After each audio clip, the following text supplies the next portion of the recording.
a listener production. Hey, it's Antoinette Lattouf, and this is the Weekend Briefing, where we press pause on the headlines and we get up close with someone who's shaking things up. So media and marketing have forever profited from making women, in particular, feel terrible about the most natural and inevitable thing in the world, ageing. Enter model Luisa Dunn, who's giving those impossible beauty standards the pre-arthritic middle finger. She sparked an enormous conversation online and in the media, cultivating a massive following by embracing natural ageing. Her Instagram page, aptly named The Silver Lining to match her hair, has more than 1.3 million followers. And today we dive into why skincare routines are being pushed on girls as young as 8 and the unique responsibility that comes with having such a huge platform. Should influencers just stick to what they know, or do they have a moral duty to do more? And later it is the weekend list, where my producer Helen Smith shares the best tips on what to watch, see, listen to and do, and I give some tips too. Why? Because we're just so generous like that. And our recommendations are free, so stick around. But first, here's my chat with Luisa Dunn.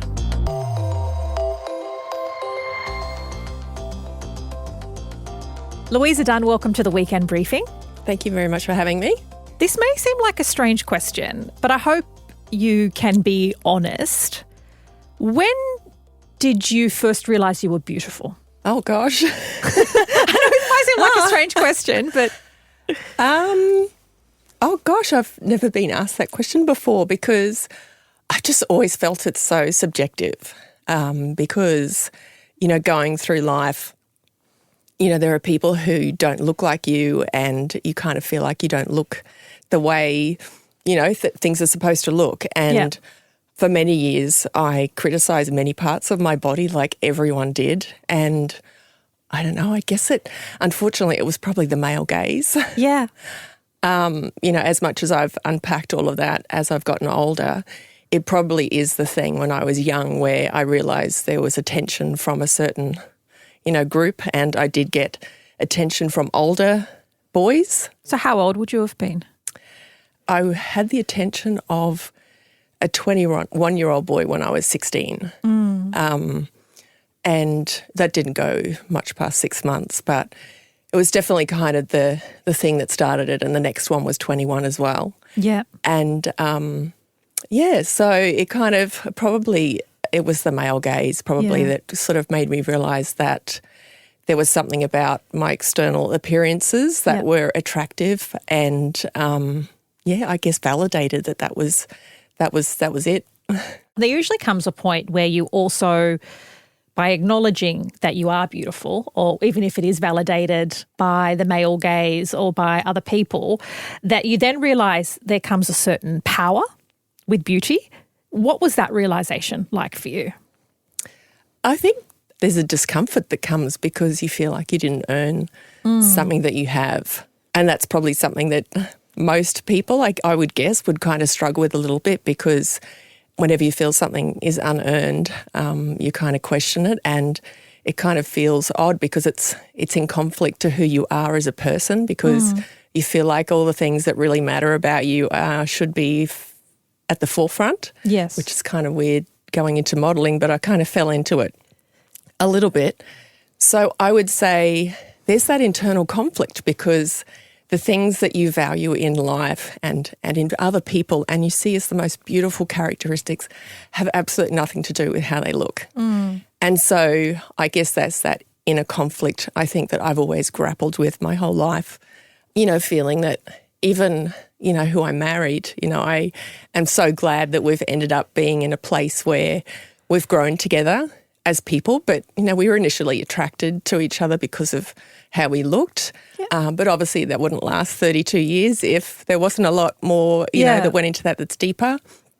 But you realise that it does give you privileges to meet people, that kind of align with you, but at the same time, that wouldn't really go much further if there wasn't something deeper. So let's talk about your early career as a model. What was it like? And how old were you? So I did initially try straight out of school, as I think just about every girl who feels like they want to be a part of that industry because I grew up reading Dolly magazines and I was enamoured by the fashion, art. I'm a creative person, so I'm a visual. I loved it. I want to be a part of that industry. So not necessarily did I look in the mirror and think everything aligned with being a model. I just thought I wanted to be a part of that industry. So the first agency I went to at 18 told me about 6 things that were wrong and that I wouldn't be able to model. Wow. So I wasn't really that surprised because I kind of had already criticised myself for these things. So when they were validated by an agency, I thought, okay, that's fine. And I went off to university as I was always planning to do. And then when I'd had my children, I had gone back to work part-time. And so I was 30. I'd had actually 31 when I had my daughter. And someone at work I was working in marketing, and someone at work had just said, there was an article in the paper and it said they were looking for women in their 30s. And I thought, that's fantastic that agencies are looking for women to represent a different market. So that really appealed to me in my 30s to think I'd like to be part of representing women who are a bit older. So then, to cut a long story short, I worked for that agency for about 8 years. The reason it worked was because I was working part-time in marketing. So with modelling, you do have to have flexibility of being able to drop everything and take the job. So having the flexibility to work in an industry that requires it was also another reason why I could do it. So I guess that's privilege. And so I'm interested in what your marketing career taught you about beauty and how beauty is sold to us. Not to suggest that you worked in selling beauty, but the marketing principles, obviously you have know-how there, but you also have know-how as to these notions of beauty, and a lot of your work now is combating that. What are some of the insights, given that you've been on both sides of the fence? Yeah, I think having a background in marketing really helps with the way I think through problems, and I do seek out information that challenges me and my thinking.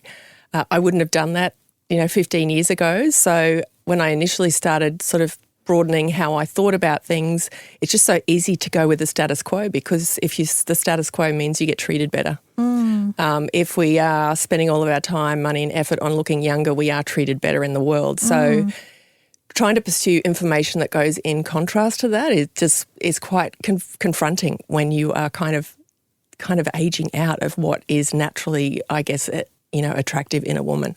So when I was younger in marketing, I could see that it really is about, if you get to the nuts and bolts of it, it's about really disempowering before you can empower by selling that empowerment back. So, if you go back and look at the initial promotional campaigns around grey hair, it was some of them, I was looking at them yesterday, were all about the male gaze. So some of the ads in the 60s and 70s were aimed at women feeling bad that they were going to lose their husbands. Oh, my gosh. There is actually one that said, do you notice that he's looking at other women when your hair's going grey?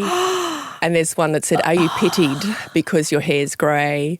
Another one is, are you losing friends because you're going grey? So some of the initial, marketing use, we're really savvy to all of that now. I mean, there is that You're Worth It campaign that everyone knows really well. Yeah. And for me, I see it as you're worth it without all the things as well. So while, campaigns around these catchy slogans are about you're worth it, when I see the one that's currently running for L'Oreal with Eva Longoria, I think it's a horror movie. In America, we were just looking at that campaign, and it basically has a girl running up to the mirror like a horror movie with her greys coming through. And then the catch cry is, you're worth it to cover it up. Oh, so they're using the same tagline.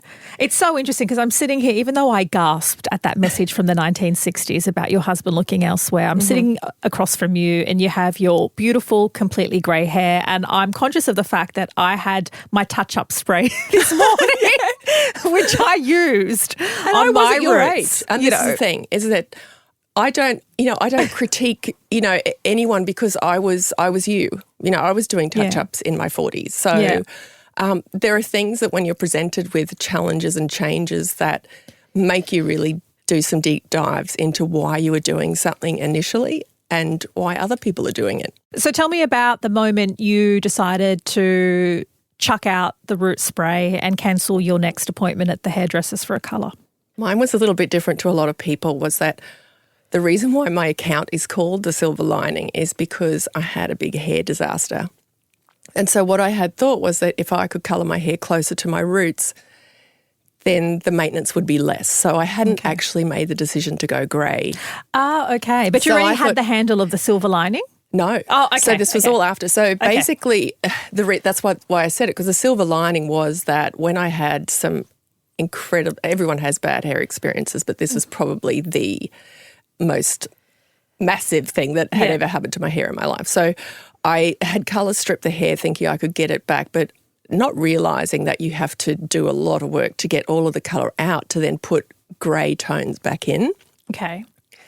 So in order to do that, I had 7 treatments, but it absolutely ruined my hair. So I had hair that was down past my shoulders. And slowly after a couple of days, I realised that my hair had really gone past the point of, being able to be repaired. So I was putting repair treatments in. And then I realised that it was really just so damaged. So I thought, I'm just going to stop this because I'm just continually just damaging my hair. What would it feel like just to see what would happen if I just let it go?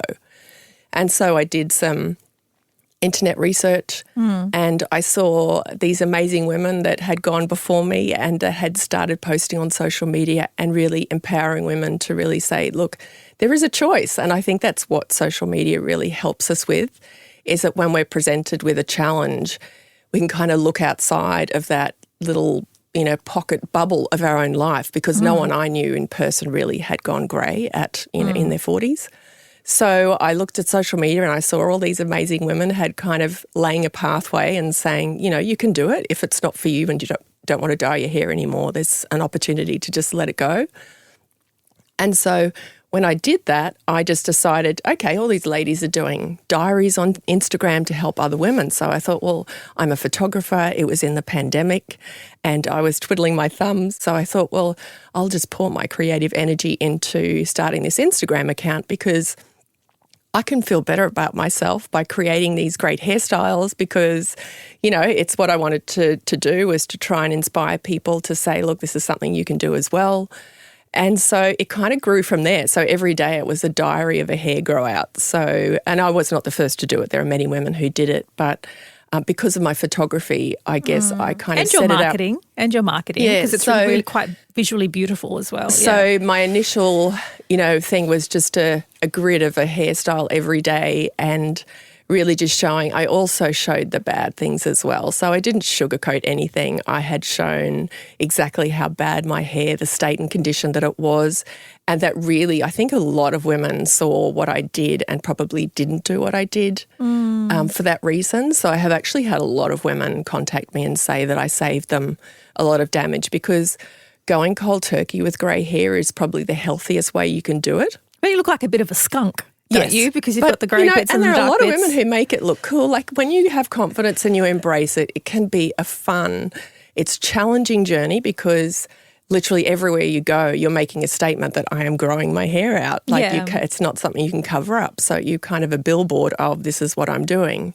So the blending obviously helps a lot of women who aren't really wanting to confront that every day. Yes. But so it really started from there, and that was the account. So when I was having some really bad, emotionally devastating moments when I started losing all my hair because it started snapping off. Yeah, right. I really just focused on, okay, if I can share and help someone else avoid what happened to me, at least that's the silver lining, is really that. So that's 2020. Yes. Now you have 1.3 million followers. Obviously, having grey hair is just one part of it, but then you really lent into aging naturally. Yes. So that came about because the going grey really pushes you into a very, very challenging place. And for me, that challenge was I got picked up by some blogs. That's why my following kind of grew unexpectedly, because some blogs would pick me up. Some of them were not very great.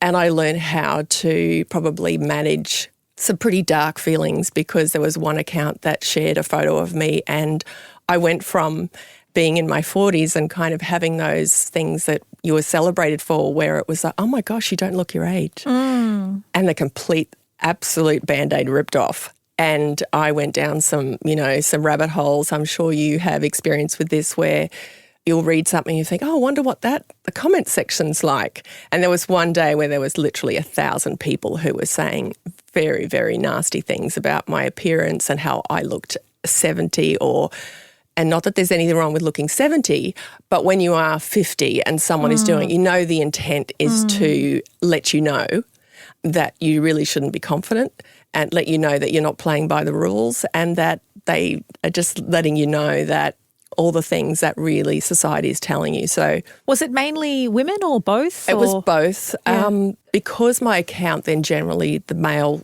sort of content dropped off because I had put some restrictions on my account. Most of the male content comments come on TikTok, but on Instagram it is probably women because that's the majority of where the algorithm pushes my content to. Mm-hmm. So that probably is where we push me into to question myself about aging because, and I wouldn't be here if it wasn't for the grey hair. I really don't. I think I was on a different trajectory. I had spent a lot of time as someone who has been, as you said, been known as being attractive on the outside. And so when society tells you that's one of the things that is part of your identity, it's very, very challenging to confront that and say, I'm going to give that away. Yeah. It's kind of like, here it is. Someone said, a famous model made a quote, I don't know whether it's Cindy Crawford, who said being born beautiful is like being born rich and then slowly becoming poor. Yeah, and right. Oh, gosh. And it's kind of, I think when people say it's easy for you because, you look the way you are, and I know that there are some components of when you tick other beauty standards. Yeah, and I was going to raise that because obviously going fully grey in your 40s is not what's conventionally or traditionally celebrated, but you are still conventionally beautiful. You're slim, you're tall, you've got all, beautiful smile, beautiful skin, all of those other things. Do you not still see yourself as a beauty story? Oh, there's absolutely that. And I think it's very difficult to try and say, and I don't like to use the words, it's easy for anyone. I just don't believe there's any part that you can relate to a woman aging in our ageist culture as being easy. I think it's different. Like you look at Hollywood and you look at the women who have been validated for their appearance and they know that their work is dependent on it, like my work. As a model, I work in an industry where the majority do have work done. And so that was probably confronting for me because I thought, if I want to be the representation that I wanted to see in my 40s, then I had to make some hard decisions, when I was being offered lucrative jobs. Did I want to be representative of the brand with the messaging that I don't agree with? Okay. So I really had to confront so much kind of early on. So does that also mean that you don't support injectables or personally don't subscribe to injectables? So I have had them in my 40s. Yeah. There were things about them that kind of didn't sit well with me at the point, and I guess that's that internal conflict when you feel I'm angry at a society that makes us do this. And so it's that inner feminist that's coming out in my 50s that I'm angry about so much. And so I thought, it's like, don't hate the player, hate the game. And I think that's the way my mind always goes back to, is that if I don't like the game, I don't want to be a player in it. And I don't want to be upholding a game that I don't believe in my heart, where I have a daughter. I see the pressure on women to have all these things, and it's not a judgment of the people who choose to move in the world and feel better, because we're treated better in the world when we look a certain way. So it's not about being judgmental. It's about having a moment of reflection and feeling what is the role that I'm playing, and what role can I play? How can I speak about my body in front of my daughter to show her that she should feel less fear about getting older? Because I know the one thing from my Instagram account is that when I have women who are in their 30s and they say, I just love your content because it makes me feel less fearful about getting older. And if I could put it in a nutshell, that's how I feel. Yeah. I want to be a part of a message that says it's okay. Women can get to an age and they say, do you know what, that's not working for me and I don't like how that feels. It's okay to just be peaceful. But to still have currency and and popularity, because arguably you're at the peak of your career now. It's not a popular stance to have, I will say that. Oh, you would? It's not popular. It's because it's challenging people to maybe reflect on, I guess, how they feel. That there's definitely that positive age and age-positive movement, pro-age, but it has been co-opted a little bit by the beauty industry. So the pro-age word doesn't really mean what I initially thought it meant. So for me, I kind of stay away from using too much labelling language about what it is. But for me, I feel that the best way to describe it is peaceful aging. So I got to a stage in my life where I thought these sorts of things weren't aligning with who I felt, what I am. And if I don't agree with something on the outside or a system that I feel is quite oppressive for women, to make them feel like they're valuable only if they hold on to this time, that we have to keep aspiring to spend our time, money and energy on this thing, rather than in my 50s, I'm sitting there going, oh my gosh, I'm having all these epiphanies, but hang on a minute, I've got to feel shame about my movement in my face. And so there's part of me that also feels sad that it's a beautiful thing about life is that we can express and we can mirror each other's emotions. And that's one of the sad things that I feel, is that we kind of see people reflecting back and we're kind of losing that emotional connection sometimes because we don't see it in each other's faces. And, I do sit with those things a lot. Yeah, then there is a few studies now that show that the inability to mimic people's facial expressions, which we do subconsciously, when someone comes to you and says, oh my God, this has happened, then you'd raise your eyebrows and go, what? And people's inability to see emotions means that we're losing empathy with people because it's something we've done for centuries and centuries. We've mimicked people's facial expressions as a way of understanding one another. And so, that's certainly concerning. I'm going to be honest about something that I grapple with, and this is probably the internalized misogyny and me grappling with my own beauty and beauty ideals. So Pamela Anderson is being spoken about a lot for not having makeup. She looks wonderful and she's a beautiful woman. And there are countless articles about how empowering it is, how wonderful it is that she's doing that. And one part of me says, yeah, I think it is wonderful. But another part of me says, I can never look at a red one-piece again because of what Pamela Anderson and Baywatch and her surgically enhanced breasts and tiny, for so many women, a red one-piece is synonymous with Pamela Anderson.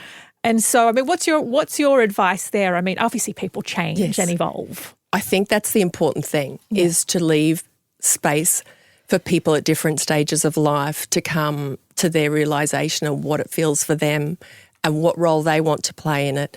Is that when she was playing that role, if you watch her documentary that was done by her two boys, it's quite fascinating because, she talks about how, her body was basically commercialised by so many different people. And I think she made choices back then that maybe she wouldn't make now, but at the same time, I made choices too when I was younger that I wouldn't make now, but I'm not going to berate my younger self for doing the things that I knew would make me feel, I guess, more valued in a world that really values these things. So it's finding that strength to go against what is really expected. And I think that's the thing, is that when something is expected in society, when you actually take a different road, there is a lot of attention on that thing. So when you watch her documentary, she talks about coming to, and I think she's very much a representation of peacefulness. When she comes to a place in her life where she says, I'm done. I'm done. I want to be just me, and I just want to be okay to wake up in the morning.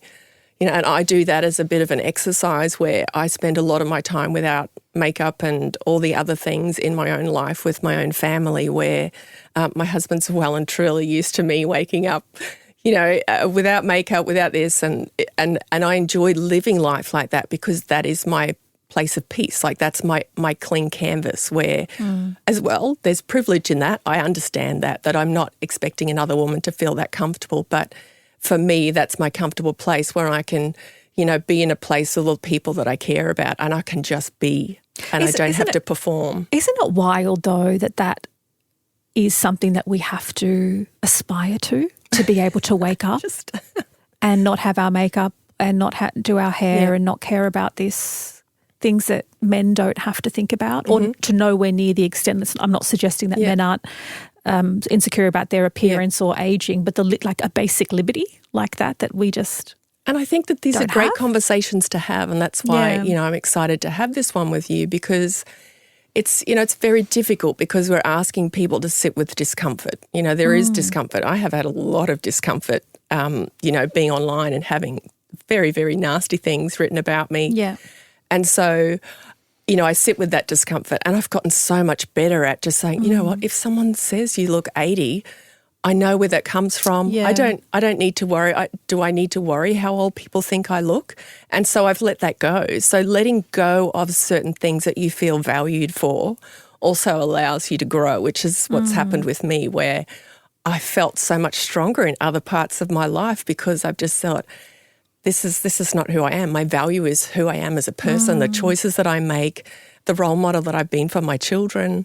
All those things in life are so much more important than that about one person deciding that you look 80 just because you don't have hair dye in your hair. So that's made me stronger in terms of being able to know how to deal with negative things when they come into my life. At the one end of the scale, it's great to see ageing peacefully and that gaining momentum. At the other end of the scale, having tween daughters, a 10 and a 12-year-old, it is absolutely horrifying just how much the skincare and the Mecca and the brands have infiltrated this age group. There's some research that has come out that showed different generations and their uptake of a skincare or beauty regime. And for someone like me who was a millennial, it was 16. And that kind of sits with me because I remember reading Dolly magazine and maybe Clearasil was the thing back then. I had a face full of pimples. But for Gen Alpha, which is what both my daughters are in, it's 9, the age of 9. And I've had them from the age of 8 say, Mummy, I need this serum. I mean, an anti-aging serum. And the gifts the children are giving each other at 9th, 10th and 11th birthday parties is skincare.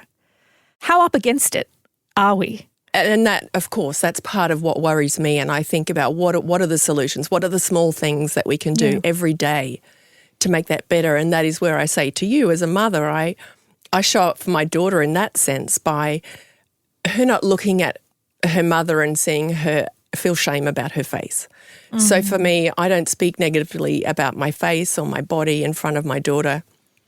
And I also sat there the other day thinking how much it must be for girls in their 20s who are starting to feel the pressure to have Botox, looking at a lot of women in their 50s who don't have any lines on their forehead. So I thought, I wonder I'm looking at my daughter with her fully expressive, beautiful face, and I thought, if I wasn't a representation of that being okay, she would probably look at me and think, oh gosh, if Mum doesn't have it, I need to be addressing my lines because my face is moving now at 24. Yeah. But I do think about what are the things, small things that we can do, and that is to make ageing less fearful. So in the way we move about in the world, being a representation of someone, I feel confident at my age, and I love seeing other women that are confident in their choices. I love seeing other women who make similar choices to me being confident because I want to be that. I want to be that confident person that doesn't feel less than because things are changing.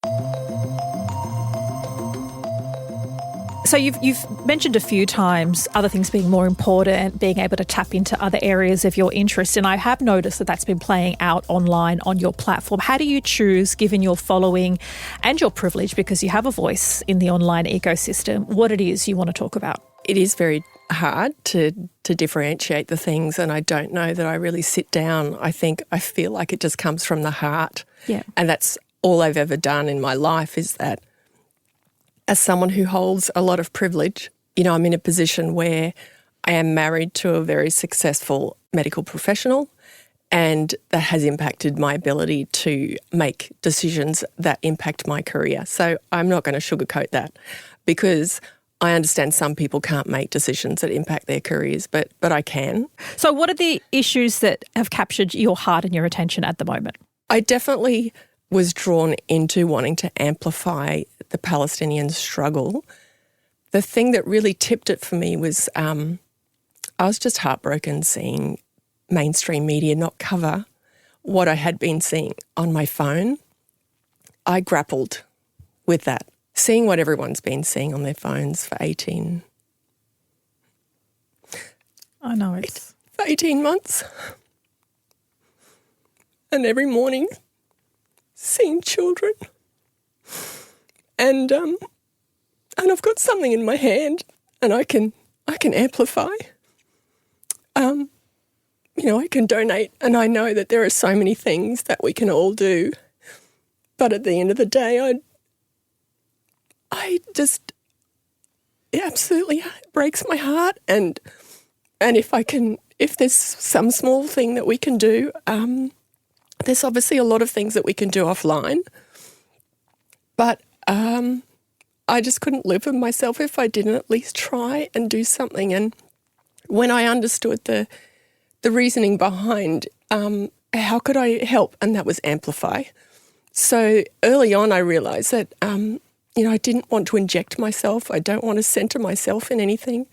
And so I learned quick in the early stages that amplification was the easiest way to try and contribute. And I got so angry every time. I didn't watch mainstream news for 6 months because it made me angry that we didn't see what was happening, and that it basically reinforced that certain lives were more valuable.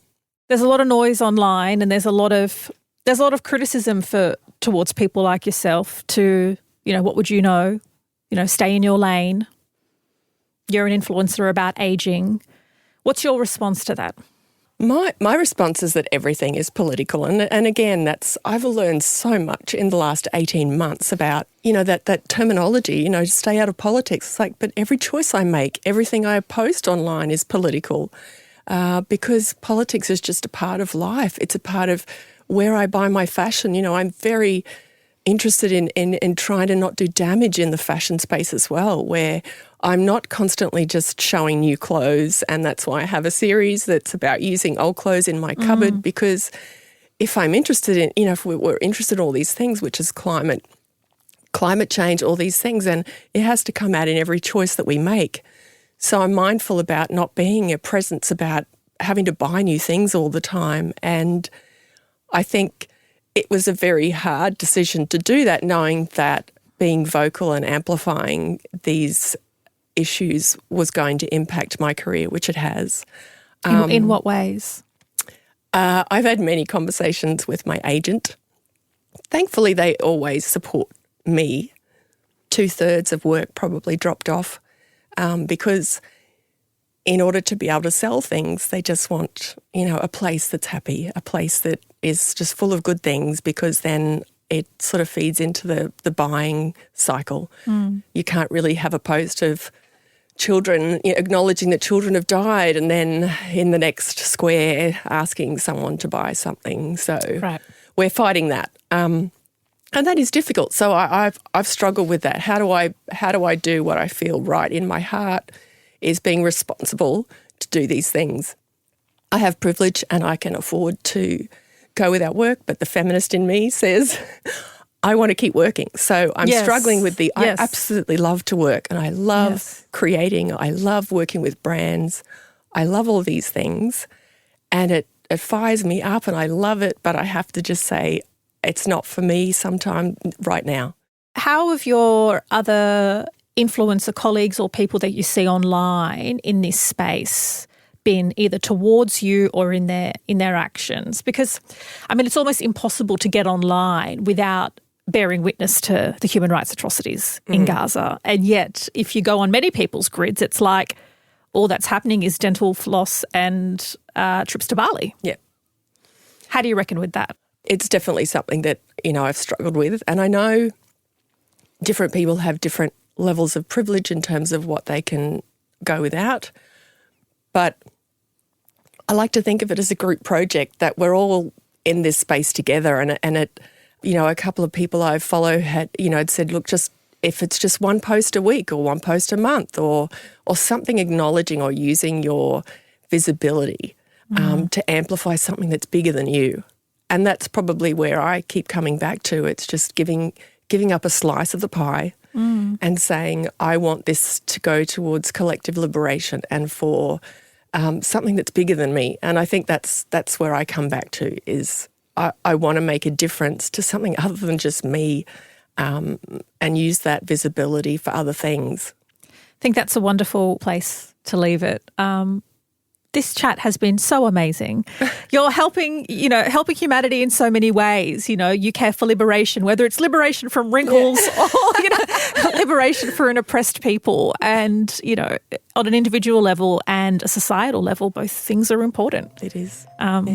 So thank you so much for your work and for your time. Thank you. Thanks for having me. That was Luisa Dunn, and if you're not already following her on Instagram, her handle is @silverlining1970. It is time for the weekend list. It is your go-to guide for what to watch, see, do, eat, and everything in between. And every week, my producer extraordinaire, Helen Smith, joins me. She always has some gems. I'm always hanging to hear them. Helen Smith, what have you got? My first recommendation is a book, and it's part of my book club. So again, I listened to it, didn't read it. But it's called Funny Story, and it's by Emily Henry. It's got on Goodreads over 1 million ratings, and it comes out at 4.2 stars. So starting off pretty strong there. It's a romance novel that follows a librarian, Daphne, and also Miles, who kind of works in a bar and does a lot of odd jobs. But their exes are both dating each other. So you find out pretty early in the story. The main character, Daphne, she was engaged to this guy, the perfect man, beautiful love story, he was great. And then he ended things with her right after his Bucks night because he realises he's in love with his childhood friend, Petra. His best childhood friend, Petra, who's also perfect, right? So that's where you kind of start with the story.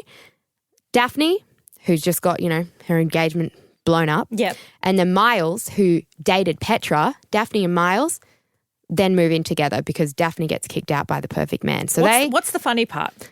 The funny part is it's just a funny, terrible, tragic story, but it's actually a lovely, beautiful romance, and it's light, it's fun, super easy read, and it just kind of, I don't know, it was just really romantic and cute, and I was like, oh, this is such a nice, retreat into just some fantasy crap. It's not grand fantasy, it's love, it's romance. Yeah, but it's just, that's kind of the funny story. It's like, oh, this is terrible, and then you move into this kind of really nice friendship romance, and I really liked it. Well, you and a million other people have seemed to have enjoyed it at least. So unique. So unique. Thank you for sharing this not really basic at all. niche highbrow book with me. No worries. Speaking of niche and highbrow, my recommendation is a $14 cleanser from any kind of chemist. I think it even maybe sell it at the supermarket. It's just CeraVe. Oh, yeah. CeraVe Gentle Cleanser. My sister's a beauty therapist. I have oily skin. I've tried every kind of expensive cleanser. I often lose them when I go away, and then I just buy whatever crap one, and then it dries out my skin, and I feel like I've, scrubbed my face with sandpaper for the next week. But it's the CeraVe Hydrating Cleanser. It has not many ingredients in it. Because, sometimes you look at the back of a cleanser and you're like, what on earth are all of these letters? Numbers and things, and you're like, what the heck? Relatively kind of simple, natural-ish. I'm not going to say it's all kind of organic and natural, but it does the job. It removes makeup, manages my oily skin. Super affordable, and I don't cuss at myself when I leave it somewhere, which I inadvertently do with other cleansers. So this has become my go-to cleanser, and at $14, it sounds like I'm being sponsored by CeraVe, but I certainly, it'd be on brand with me to go with a budget cleanser as what my brand endorsement. However, I will take your money, CeraVe, if you're listening, but no endorsement, just something that I recommend. CeraVe's good. I actually used to use them, and they have so many different basic cleansers for different skin types as well, which I thought was good. But basic, good. My next thing is also a cheap, lovely beauty thing. Yeah. It's a hair treatment mask. So it's $16. So, hair that's cheap treatments. too, yeah. $16. And it's I get it from the W Cosmetics, the Korean beauty skincare place that I'm obsessed with. It's called, now, sorry if I butcher this, it's called Elizavecca. And then it's CER, so Sir 100, collagen ceramide coating protein Jesus treatment. Christ. I know. But all you got to do is look out for this. There's a picture of a girl's face on it, and she's got orange, kind of wavy, crazy hair on the front. Okay. But it's seriously so good. Like $16, 100 ml. It's pretty good size. And all I do is I'm doing it maybe every once a week or every 2 weeks. Yeah. After I shampoo, you jump out of the shower. So if you have things to do like exfoliate your skin or you need to shave your legs or whatever, it's really good to do it then. Jump out, towel dry your hair, pop it in, leave it in for 5 to 20 minutes. Jump back in, rinse it out, and I do put conditioner afterwards, depending on your hair though. If it's a bit heavy for your hair, then you might not need to put conditioner. But it's just a really good hair treatment that I found is the same with your cleanser. It's basic, it does the job, and it doesn't have too many ingredients that are quite harsh. But, I'm not a hair expert, but this is just what works for my hair, and I do colour my hair as well, so it can be quite damaged. Okay, so I've got something else to throw in the mix just in case everybody was wondering if you and I are just shallow and only have those sorts of interests, which we are, but there are other dimensions we to our... We can do both. Yes, we can. We can do both. So there's this book written by Omar Sakr. He is a poet and it's called The Nightmare Sequence, and it's a collection of poems and illustrations on how to carry on with daily life with the backdrop of the genocide in Gaza and the ongoing humanitarian crisis, and the fact that we are all completely aware of it and feel powerless to do anything about it. The title of some of the poems are like Park in the Genocide, like him still having to take his child to the park. And then there's one about looking away in the genocide, about how you try and, decompartmentalize. And there's one called Bluey in the genocide, sitting there watching Bluey with his son and his heart and his mind being elsewhere. This one particular poem really got me. How to identify your loves in the genocide? By their hands, by the bracelet, by the shape of their absence, in the food line, in the fuel line, by their hands, by the bracelet, by hair peeking out the pile. Do not say they are in pieces, they are everywhere. And so it's this really confronting and lyrical and haunting analysis of how we are when we are part of the diaspora. Yeah. Feeling, not just people that are part of the Arab diaspora, but just humans who are very attuned to the fact that this is going on, but we've still got to do our laundry, we've still got to go to the park, we've still got to have hope, we've still got to do all of the things. You still have to try and live. You still have to try and live. I've seen a few I don't know what, people, content creators, I don't know if you call them that, but people doing the same thing, posting videos on social media of, this one woman that I've seen quite a bit, she pops up on lots of different platforms, people reshare her videos quite a lot, but it's people doing those mundane things, doing their skincare, brushing their teeth, brushing their hair, and they're living in tents. And it's like the comments that I read quite a lot is that the only way people in the Western world, well, not everyone, but on social media platforms, the only way algorithms can favour this stuff is if you do it as a get ready with me. So it's such an interesting kind of landscape to be consuming right now on your phone. I get ready with me while I'm living in Gaza. I'm living in a tent. I'm living in a war zone. I'm living in the worst human rights atrocity. It's of wild, our generation. And this is the only way algorithms are picking up on this stuff. So it's quite that it kind of reminds me of that poem, like doing the mundane while living in something that you'd never think you'd have to live through. Absolutely. So do check out The Nightmare Sequence. The author again is Omar Sakr and the illustrator is Safdar Ahmed. But that is it for this week. Thank you so much for hanging out with us. As always, it's a pleasure to keep you company. And if you haven't already subscribed to our podcast, do so. And I would absolutely love to hear your thoughts on this excellent chat. Well, I think it's excellent. Maybe you don't, but do let us know, with Luisa Dunn. And if you're feeling particularly generous, you can rate and review every episode. We'll be back in your headphones on Monday with the headlines and a fascinating deep dive. See you then. Take care of one another.